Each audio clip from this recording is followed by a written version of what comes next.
Welcome to avian clinic. శారీరక మానసిక ఆరోగ్యానికి శ్వాస ఒక రిమోట్ కంట్రోల్ లాంటిది. శ్వాస హాస్పిటల్ అండ్ శ్వాస foundation trust chairman doctor Vishnu Rao Veerapaneni గారు మనతో పాటు ఉన్నారు. వారి సలహాలు సూచనలు తెలుసుకుందాం. Hello doctor. హలో అమ్మా. ఈరోజు వరల్డ్ ఆస్తమా డే. చాలా మంది అసలు అలర్జీతో ఆస్తమాతో బాధపడుతూ ఉంటారు. ఇంకా వాళ్ళ బాధ గురించి వర్ణనతత్వం దాని గురించి మాట్లాడుకుందాము, బయట చెప్పరు. సో అసలు వరల్డ్ ఆస్తమా డే యొక్క ఉద్దేశం, నినాదం ఏంటి సార్? ప్రతి సంవత్సరం ఏదో ఒక నినాదంతో మీరు వస్తారు కదా, సో దాని నినాదం ఏంటి ఈసారి? అవును, మీరు అన్నారు కదా ఇట్లా బాధలు బయటికి చెప్పుకోలేరని. సో వాళ్ళు పడే బాధలేంటి, ఆ బాధలు పడాల్సినటువంటి అవసరం అసలు ఉందా అంటే, ప్రపంచ ఆరోగ్య సంస్థ ఆధ్వర్యంలో గ్లోబల్ ఇనిషియేటివ్ ఫర్ ఆస్తమా అంటాం, జినా అంటాం. 1995లో ఈ గ్లోబల్ లీడర్స్ డాక్టర్స్ అంతా కలిసి కొన్ని కోట్ల మంది ప్రపంచవ్యాప్తంగా ఆస్తమాతో బాధపడుతున్నారు. దీనికి ఇప్పుడు అత్యాధునికమైనటువంటి శాస్త్రీయ వైద్యం అందుబాటులో ఉంది. కానీ కేవలం 100 మందిలో 2-3 మాత్రమే ఈ వైద్యం అందుతుంది. 100కి అంటే 98 మంది అందుకోలేకపోతారు అప్పటికి శాస్త్రీయ వైద్యాన్ని. సో నరక యాతన అనుభవిస్తున్నారు, ఆత్మహత్యలు చేసుకుంటున్నారు. దాని తర్వాత ఎన్నో విచ్ఛిన్నమైపోతున్నాయి కుటుంబాలు, బాధలు భరిస్తున్నారు, పని చేసుకోలేకపోతున్నారు. వాళ్ళ చదువు కానీ వాళ్ళ కెరీర్ కానీ అంటే నిత్య జీవితంలో నరకాన్ని అనుభవిస్తున్నారు. మందులు ఉన్నాయి ఒక పక్క, బాధపడేవాడు ఒక పక్క ఉన్నారు. కానీ ఈ కనెక్టింగ్ లింక్ ఏదైతే ఉందో వాళ్ళని కలిపే లింక్ అనేది మిస్ అయింది. అదే ఆస్తమా ఎడ్యుకేషన్. సో దీన్ని ఎలా కల్పించాలి అని చెప్పి వాళ్ళందరూ కలిసి ప్రతి సంవత్సరం అంటే 1998లో ఫస్ట్ నినాదం ఇచ్చారు, గాలి పీల్చే హక్కు అందరికీ సమానంగా ఉండాలి. అంటే ఏంటి? Right to breathe equal. ఇప్పుడు అందరికీ అన్నం సరిగ్గా దొరకదు, అందరికీ మంచినీరు కూడా సమానంగా దొరకదు. ప్రపంచంలో అన్ని సౌకర్యాలు అందరికీ సమానంగా లభ్యం కావు. కానీ అట్లీస్ట్ గాలి అనేది కూడా ఏదైతే ఉందో అది కూడా లభించకపోతే ఎలా అనేది ఆలోచించి రైట్ టు బ్రీత్ ఈక్వల్ అంటే తారతమ్యాలు లేకుండా అందరం గాలి సమానంగా పీల్చే హక్కు అందరికీ ఉందంటే కొన్ని కోట్ల మందికి ఆ హక్కే లేకుండా పోయింది. గాలి పీల్చలేరు, వదలలేరు. అదొక యజ్ఞం. సో దీనికోసం మందులు అందుబాటులో ఉన్నాయి అని చెప్పటమే ఈ ప్రపంచ ఆస్తమా దినోత్సవం యొక్క ముఖ్య ఉద్దేశం. అట్లా ఆస్తమా గుదిబండ కాకూడదు, ఆస్తమాకు మందులు ఉన్నాయి వాడండి, దాని తర్వాత రిలీవర్ మెడికేషన్ వాడకూడదు. ఈ సంవత్సరం నినాదం ఏంటంటే యాంటీ ఇన్ఫ్లమేటరీ ఇన్హేలర్స్ అంటాం. అంటే inhaled corticosteroids is a emergency situation to use by the patients. అంటే ఇది వాడట్లే చాలామంది. అంటే 100 మందిలో ఇప్పటికి కూడా 5-10% మంది మాత్రమే అసలు సిసలైనటువంటి శాస్త్రీయ వైద్యం వాడుతున్నారు. 98 నుంచి నేను ఈ కార్యక్రమాలు చేస్తున్నా. ఫస్ట్ వరల్డ్ ఆస్మా డే నుంచే చేస్తున్నాను నేను. అంటే ఇప్పుడు దాదాపు 28వ సంవత్సరం. సో ఇన్ని సంవత్సరాలుగా ప్రతి సంవత్సరం ఈ కార్యక్రమాలు మేము శ్వాస హాస్పిటల్, శ్వాస ఫౌండేషన్ ఆధ్వర్యంలో నిర్వహిస్తూనే ఉన్నాం. ఎందుకు అంటే ఆస్మాతో బాధపడుతున్నారు, మూఢనమ్మకాలు, నాటు వైద్యాలు, రకరకాలైనటువంటి అశాస్త్రీయ వైద్యాలు వాడుతున్నారు. ఒక పక్కనే శాస్త్రీయ వైద్యం అందుబాటులో ఉంది. వీళ్ళు 4 రోడ్ల కూడలిలో నిలబడి ఉన్నాడు. ఎవరేం చెప్తే అది వింటున్నారు. సో శాస్త్రీయ వైద్యం అనేది సైలెంట్గా ఉంటుంది. ఎప్పుడు వచ్చి మేము మా దగ్గర ఉంది అని చెప్పరు. సో అలా కాకుండా మనం చెప్పటం మొదలుపెట్టాం, లేదు శాస్త్రీయ వైద్యం కూడా అందుబాటులో ఉంది. ఏ ఒక్కరూ అలర్జీతో కానీ ఆస్మాతో కానీ పసిపిల్లలు మొదలుకొని పండు ముదుసల వరకు బాధపడాల్సిన అవసరం లేదు. అత్యాధునిక శాస్త్రీయ వైద్యం అందుబాటులో ఉంది అని చెప్పి మొట్టమొదటిసారిగా ఈ తెలుగు రాష్ట్రాల్లో నేను నా గళం విప్పటం అనేది జరిగింది ఈ శాస్త్రీయ వైద్యం మీద. 98 నుంచి ఈ రోజు వరకు కూడా, ఈ రోజు కూడా కార్యక్రమం చేశాం. సో అది మీరు చూస్తూనే ఉన్నారు. సో ఈ రోజు కూడా చేస్తూనే ఉన్నాం. అంటే ఏంటి దీని ఇంపార్టెన్స్ ఏంటంటే, ఒక ఫ్యామిలీలో ఒక ఆస్తమా పేషెంట్ ఉంటే ఆ అనుభవించే కుటుంబానికే అర్థమైంది, ఆ అనుభవించే వ్యక్తికే అర్థమైంది ఎంత నరకాన్ని సృష్టిస్తుందో. ఎందుకు ఈ బతుకు అనుకుంటారు, ఒక్కసారి పోయినా బాగుండు అనుకుంటారు. అసలు దీనికి మందులే లేవని వాళ్ళే తీర్మానించుకుంటారు. ఏదేదో మందులు వాడతారు. ఒక తాళాన్ని తీయటానికి 100 తాళం చేతులు పెడతారు. కానీ సరైన తాళంచి ఒకటి పెడితే ఓపెన్ అవ్వచ్చు, ఆ ఒక్కటి తప్ప అన్ని పెడతారు. కాబట్టి విసిగి వేసారిపోయి ఇది వేస్టు, ఇది తగ్గదు అనే తీర్మానానికి వచ్చి ఇంకా ఎవరేం చెప్తే వాళ్ళు, కొంతమంది అయితే అసలు డాక్టర్ల కాడికి పోనోళ్ళు ఉన్నారు. పోయినా వేస్ట్ సార్, ఎక్కడికి పోయినా వేస్ట్, ఇది తగ్గదంటారు, నీ కర్మ అంటారు, నువ్వు ఇలాగే పోతావు అంటారు, ఎక్కడికి పోయినా ఇది టెంపరరీ, ఎక్కడికి పోయినా ఇది పర్మనెంట్గా లేదు వైద్యం, ఈ విధంగా నువ్వు నరకం అనుభవించాల్సిందే అని పేషెంట్లతోని మనం అంటే వాళ్ళు ఎంత నిరుత్సాహపడతారు. అద్భుతమైన వైద్యం ఉందని నేను చెప్తున్నా. ఒలింపిక్ గోల్డ్ మెడల్ గెలిచిన వాళ్ళల్లో 16% మందికి ఆస్తమా ఉంది. ఒలింపిక్స్ గేమ్స్ కంటే కష్టమైన పని ఏముంటది ఇంకా. వాళ్ళల్లో 100 మందికి గోల్డ్ మెడల్ వస్తే 16 మందికి ఆస్తమాతో బాధపడే వాళ్ళు ఉన్నారు, వాళ్ళు గోల్డ్ మెడల్ ని సాధించారు. అంటే సరి అయినటువంటి శాస్త్రీయ వైద్యాన్ని వాళ్ళు తీసుకున్నారు, ఆస్తమాని జయించారు. అమితాబ్ బచ్చన్కి ఆస్తమా ఉంది, ఎట్లా ఉన్నారు అంటే మందులు వాడుకోబట్టే కదా. ఇట్లా సెలబ్రిటీలు ఎంతో మంది ఉన్నారు, కొన్ని వేల మంది ఉన్నారు. కాబట్టి ఆస్తమాకు సరి అయినటువంటి వైద్యం అందుబాటులో ఉంది అని చెప్పటమే ప్రతి సంవత్సరం కూడా దీని యొక్క ఉద్దేశం, ఈ జినా యొక్క ఉద్దేశం అది. సో దాన్ని మనం ప్రజల్లోకి ఎంత మీడియా ద్వారా, సెలబ్రిటీల ద్వారా, అంటే జినా గైడ్ లైన్స్ చెప్తున్నాయి. మీరు డాక్టర్లకి, ఆస్తమా బాధితులకి, వాళ్ళ కుటుంబాలకి, సామాన్య ప్రజానీకానికి, కమ్యూనిటీకి మొత్తం కూడా ఆస్తమా మీద అవేర్నెస్ కలిగించండి. చాలా పెద్దవాళ్ళు వచ్చి చెప్తే, మందులు ఉన్నాయని చెప్తే చాలా మంది వాడే అవకాశం ఉంటుంది. కాబట్టి వాళ్ళ ద్వారా ప్రచారం చేయండి, మీడియా ద్వారా దీన్ని విస్తృతంగా ప్రజల్లోకి తీసుకుపోండి అని చెప్తే నేను గత 28 ఏళ్ళు 30 ఏళ్ల నుంచి విస్తృతంగా నా ఇంటర్వ్యూ చాలా మంది చూసే ఉంటారు. సో దీని మీద అంటే ఈ అలర్జీ ఆస్తమా సంబంధించినటువంటి జబ్బు మీద ఒక పిడియాట్రిషియన్గా మొదలుపెట్టి, ఒక పిడియాట్రిక్ అలర్జిస్ట్గా మొదలుపెట్టి, ఒక నేరేడుజర్ల మండలంలో మొదలుపెట్టి, తర్వాత మిర్యాలగూడలో ప్రాక్టీస్ చేసి, తర్వాత హైదరాబాద్ దాకా, అంటే మండలం నుంచి మహానగరానికి సాగిన ఈ ప్రస్థానంలో ఈ ఆస్తమా అనే సబ్జెక్టుని నేను వదలలేదు. చిన్నపిల్లల్లో ఆస్తమా ఏ విధంగా మొదలైద్ది, అది స్కూల్ పిల్లల్ని ఏ విధంగా ఇబ్బంది పెడుతుంది, టీనేజ్లో ఏ విధమైనటువంటి అల్లకల్లోలాన్ని సృష్టిస్తుంది, పెళ్లి చేసుకోవాలంటే ఎంత అడ్డంకిగా మారుతుంది, పెళ్ళైన తర్వాత ఎంత ఇబ్బందులు పడతారు దాంపత్య జీవితంలో, పెద్దయితా ఉంటే వీళ్ళని ఏ విధంగా నరకానికి గురి చేస్తుంది. అంటే చిన్నదాన్ని మొదలు పెట్టుకుని ఒక చిన్న మొక్క ఒక మహావృక్షమైనట్టు, ఒక చిన్న అలర్జీ మొక్కలో మొదలయ్యేటటువంటి అలర్జీ, ఒక తుమ్ములు, ఒక జలుబు, ఒక సైనసు, ఒక దగ్గు, ఒక ఎడినాయిడు, ఒక టాన్సిలు, ఒక అలర్జిక్ బ్రాంకైటిసు, ఇదే ఆస్తమాగా మారి, ఇదే తర్వాత గురకగా మారి, ఇదే కొంతమంది అంటే మెంటల్ జబ్బు అనుకుంటారు, కొంతమంది మైగ్రేన్ అంటారు, కొంతమంది సైనస్ మాత్రమే ఉందనుకుంటారు, కొంతమంది కళ్ళు దురదలు మాత్రమే అనుకుంటారు, కొంతమంది చర్మం దురదలు మాత్రమే అనుకుంటారు. అంటే ప్రతి స్పెషాలిటీని టచ్ చేసేటటువంటి జబ్బు ఏదైనా ఉందంటే ఈ అలర్జీ ఆస్మానే. ఇప్పుడు కళ్ళు దురద ఉన్నాయి, ఇది ఆఫ్థమాలజిస్ట్ కిందకు వస్తుంది. అలర్జిక్ రైనైటిస్ సైనస్ ఉంది, ఈఎన్టీ కిందకు వస్తుంది. ఇది పల్మనాలజీ కిందకు వస్తుంది, ఊపిరితిత్తులు. అంటే కొంతమంది అసలు ఎందుకు సార్ చచ్చిపోతే బాగుంది అంటారు, అయితే సైకియాట్రిస్ట్ని కలుపు అంటారు, లేదా సైకాలజిస్ట్ని కలుపు అంటారు. అంటే ఆ కేసు ఆస్తమై ఉండొచ్చు, అంతేగాని రూట్ ఏందో తెలియదు. అందుకే నేను చెప్పేది ఏంటంటే treat the route not the fruit. ఆ మూలం ఏందో పట్టుకోండి. ఇప్పుడు మూలానికి వేరుకి పురుగుంటే కొమ్మలు, ఆకులు, పళ్ళన్నీ ఎండిపోతాయి, వాటికి మందులు కొడితే ఏం లాభం.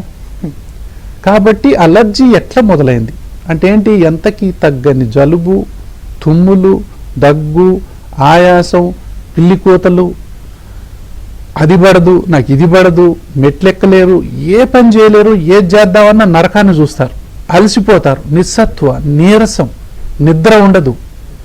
దాని తర్వాత వాళ్ళ బతుకు మీద వాళ్ళకే విరక్తి కలుగుద్ది. సో ఇట్లా చిన్న పిల్లల్లో మొదలైద్ది.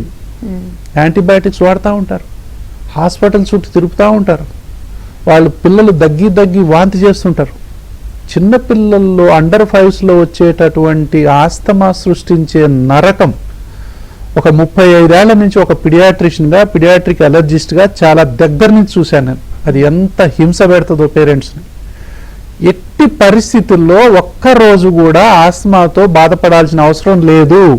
అంత మంచి మందులు అందుబాటులో ఉన్నాయి చిన్నపిల్లలకు. 3వ నెల పిల్లల నుంచే ఇది మొదలైంది. మెల్లగా ముక్కు దిబ్బడేయటం, పక్కలు ఎగరేయటం, దగ్గు రావటం, వాతావరణం మారితే తేడా చేయటం, ఏదన్నా అటు ఇటు ఎక్కడ తేడా చేసిన వాళ్లకు ఏదో ఊపిరి ఆడనట్టు అనిపించటం చిన్నపిల్లల నుంచి మొదలైంది. చిన్నపిల్లల నుంచే ఇన్హేలర్స్ అందుబాటులో ఉన్నాయి. ఇప్పుడు వాళ్ళ వయసుకు తగ్గట్టు, వాళ్ళ జబ్బుకు తగ్గట్టు ఇన్హేలర్స్ అందుబాటులో ఉన్నాయి. కాబట్టి పెరుగుతూ ఉంటే, అంటే పిల్లల్లో ఇప్పుడు ఆస్మా ఉంది, దాన్ని మనం ట్రీట్ చేయలేదు, వాళ్ళు హైట్ పెరగటం ఆగిపోతారు ఫస్ట్. అంటే ఎదిగే మొక్క మీద బరువు పెట్టడంతో సమానం, లేదా ఎదిగే మొక్కని తాళతో కట్టినట్టు. సో మనం దాన్ని ట్రీట్ చేయాలి. అప్పుడు హైట్ మామూలుగా పెరుగుతారు. ఆటపాటలు ఆడలేరు, వాళ్ళు కెరియరే మార్చుకుంటారు. ఒక క్రికెటర్ కావాలనుకుంటారు, ఒక ఫుట్బాల్ ప్లేయర్ కావాలనుకుంటాడు. ఆస్మా ఉండటం వల్ల ఆడలేకపోతారు. వాళ్ళని ఆడేలాగా మనం చేయొచ్చు. చదువులకు ఇబ్బంది, నైట్ పూట నిద్ర డిస్టర్బ్ అవుతుంది, వాళ్ళకి మానసికంగా ఇబ్బంది పడతారు. ఇప్పుడు చూసిన ముక్కు గారటం, దగ్గు, నోరు తెరిచి నిద్రపోవటాలు, ఇవన్నీ చూస్తే వాళ్ళు ఎదిగే వయసులో స్కూల్ బ్యాగ్ కూడా మోయలేరు, ఏ ఆట ఆడలేరు. ఫ్రెండ్స్ ముందు తల దించుకుంటారు పాపం. ఫ్రెండ్స్ వచ్చినప్పుడు వీడు ఆడలేడు, ఇది ఏం చేయలేడు, వీడు దేనికి పనికిరాడు అంటే వీళ్ళని ఒక చిన్న చూపు చూస్తారు.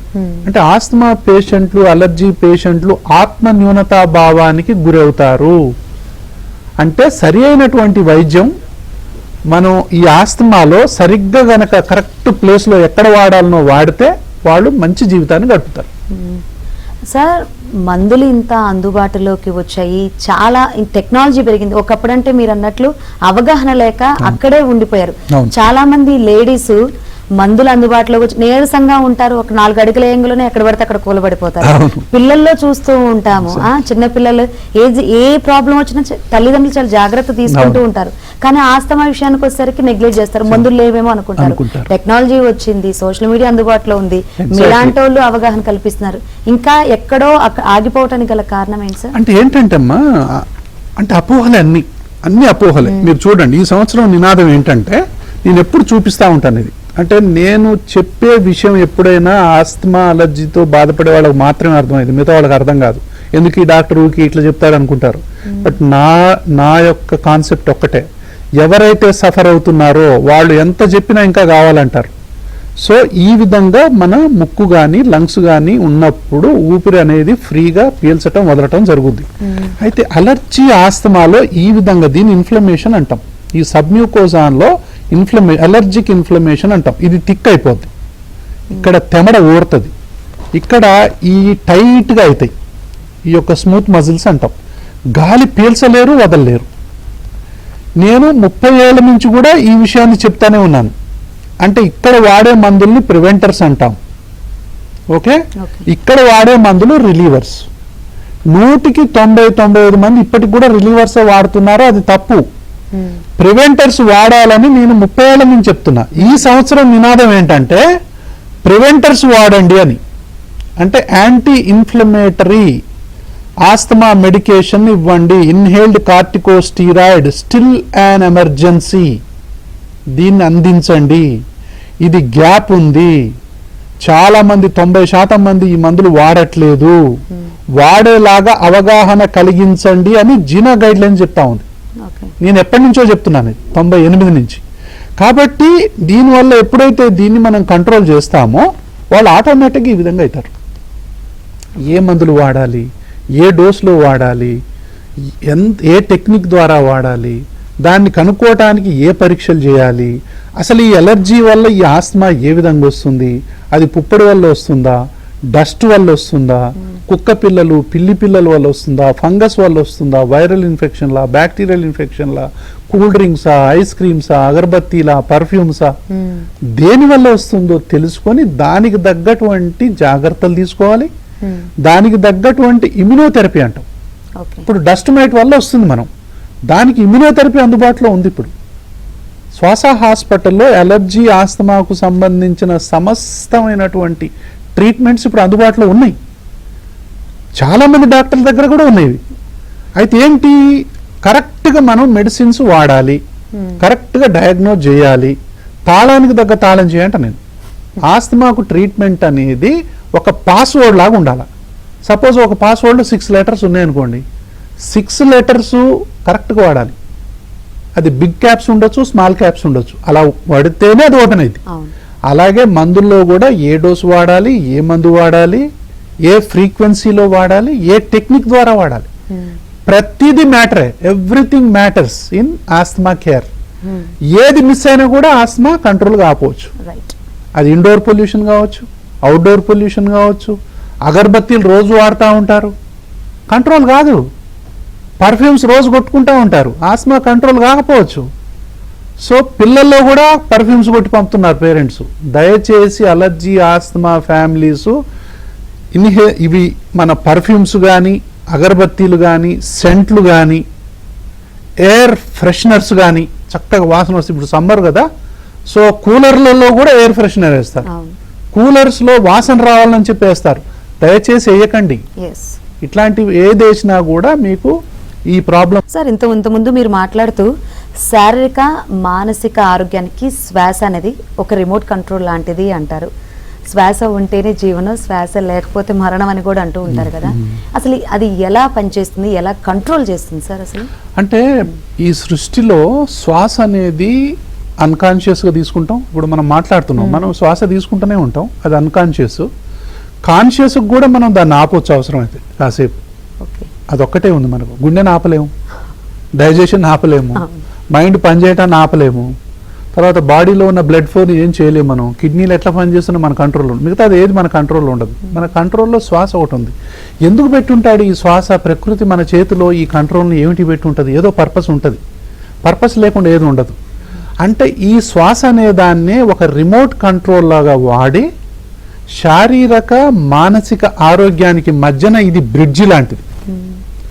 అంటే ఏంటంటే శ్వాస మీద మనకు అనాదిగా వస్తున్నటువంటి మన యొక్క ఇండియన్ సంస్కృతిలో శ్వాస అనేది చాలా ప్రధానమైన పాత్ర.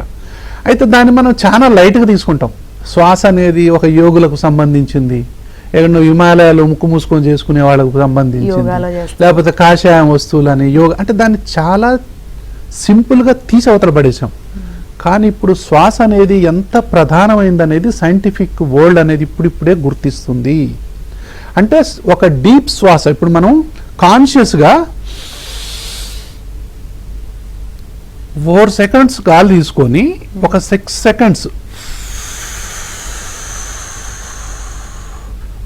సెకండ్స్ కనుక వదలగలిగితే అసలు కామ్గా, అంటే ఏంటి, శ్వాస తీసుకునేటప్పుడు గాలిని తీసుకోవటమే కాదు, మన దాంట్లో ఏముందంటే మన సంస్కృతిలో ఆ గాలి తీసుకునేటప్పుడు మనం భావం కూడా బాగుండాలంటారు. అంటే ప్రశాంతంగా అని తీసుకున్నప్పుడు చూడండి ఎట్లా ఉంటుందో. అంటే నీ భావం మారిపోయింది కదా, నీ కెమికల్స్ కూడా మారిపోతాయి. ప్రశాంతంగా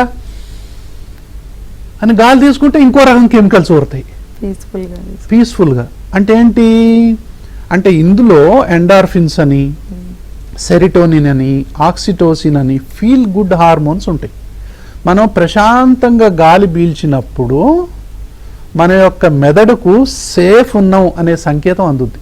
వీఆర్ సేఫ్, అమ్మయ్యా అనుకుంటాం కదా మనం. అంటే వీఆర్ సేఫ్ అని, అంటే శ్వాసలోని ఆ సేఫ్ని ఫీల్ అవుతాం మనం. ఇది నియోకార్టెక్స్ అనేది గుర్తిస్తుంది. ఎమిగ్దలా సెంటర్ అనేది భయం సెంటర్. అది ఆ భయం సెంటర్కి ఒక సిగ్నల్ పంపిస్తుంది, ఏం లేదు ఇక్కడ ఎనిమల్స్ లేవు, ఇక్కడ ఏం లేదు, ఏమి భయానకమైన వాతావరణం ఏం లేదు, యూ కెన్ రిలాక్స్ అని చెప్తుంది అని చెప్తుంది.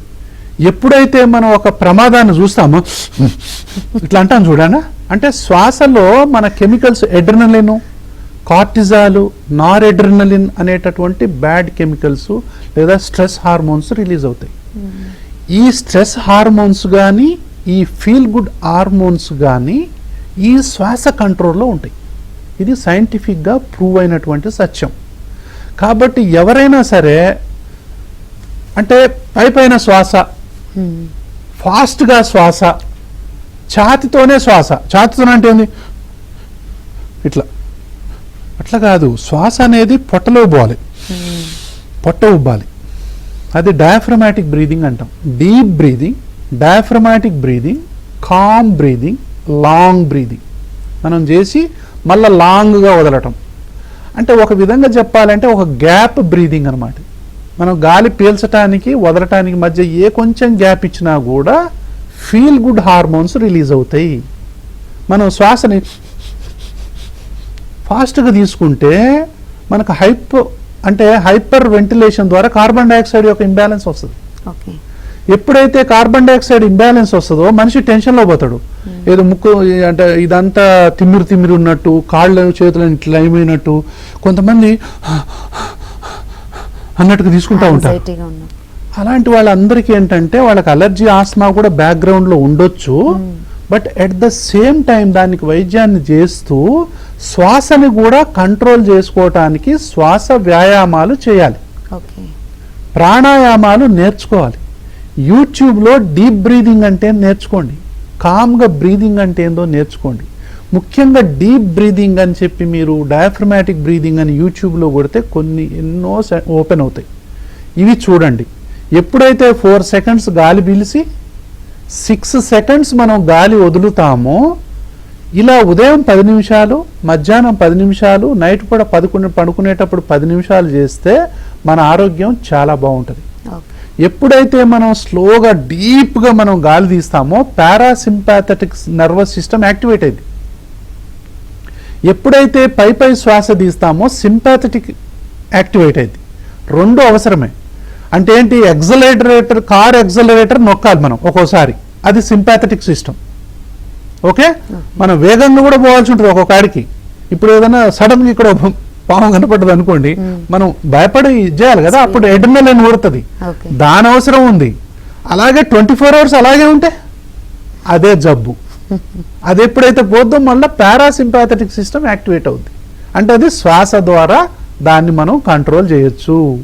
డీప్ బ్రీదింగ్ ద్వారా అమ్మయ్యా అన్నట్టుగా అప్పుడు వేరే కెమికల్స్ మనలో రిలీజ్ అవుతాయి. అంటే ఈ శ్వాస మానసిక శారీరక ఆరోగ్యానికి మధ్య శ్వాస అనేది ఒక రిమోట్ కంట్రోల్లా ఎలా పనిచేస్తుంది అనే దాని మీద నేను ఒక పుస్తకం రాశాను, శ్వాసలో స్వేచ్ఛ కోసం. అది ఇంకా రిలీజ్ అవ్వలేదు, రిలీజ్ అవుతుంది. అది అంటే శ్వాస అనేది ఎంత ఇంపార్టెంట్. చిన్నపిల్లల నుంచి, టీనేజ్ నుంచి, పెళ్ళిళ్ళు చేసుకునే వాళ్ళు కానీ, పెళ్ళిళ్ళు అయిన తర్వాత కానీ ఎంత నరకం అనుభవిస్తున్నారు. ఒకటి అంటే ఏంటి, జబ్బు అనేది శరీరం మీద మనసు మీద ఎలా పనిచేస్తుంది అనేది ఒక పార్టు, మనసు అనేది శరీరం మీద జబ్బు మీద ఎలా పనిచేస్తుంది అనేది పార్ట్ 2.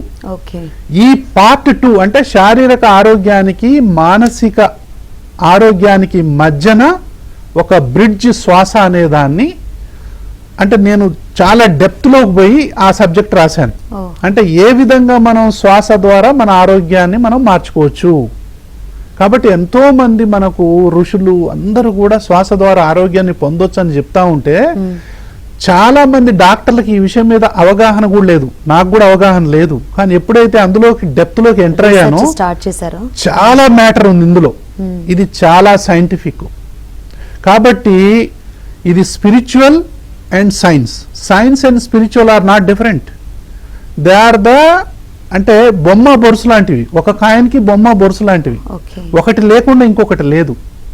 కాబట్టి ఈ ప్రకృతిలో పంచభూతాలు ఎంత ఇంపార్టెంట్. ఇప్పుడు గాలి కాలుష్యం అయింది, ఆరోగ్యంగా ఎలా ఉంటాం? అవునా?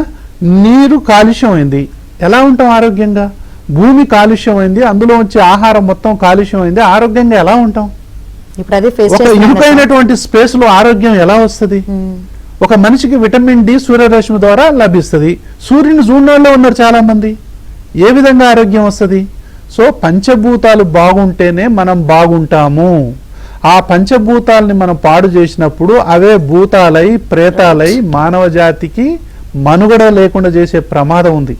కాబట్టి ఇప్పుడు వస్తున్నటువంటి ఆర్టిఫిషియల్ ఇంటెలిజెన్స్ ద్వారా ఈ విషయాలన్నీ కూడా వరల్డ్ ఆస్మా డే సందర్భంగా ప్రజలందరూ తెలుసుకోవాలి. ఇండోర్ పొల్యూషన్ ఏంటి, అవుట్డోర్ పొల్యూషన్ ఏంటి, వ్యాక్సిన్ల యొక్క ఉద్దేశం ఏంటి, ఎప్పుడు వ్యాక్సిన్లు తీసుకోవాలి, antiviral vaccines, anti bacterial vaccines, శ్వాసను ఏ విధంగా ఉపయోగించుకోవాలి, ఎప్పుడు వ్యాయామాలు చేయాలి, ఇవన్నీ చేస్తేనే సంపూర్ణ ఆరోగ్యం అనేది ప్రాప్తిస్తుంది.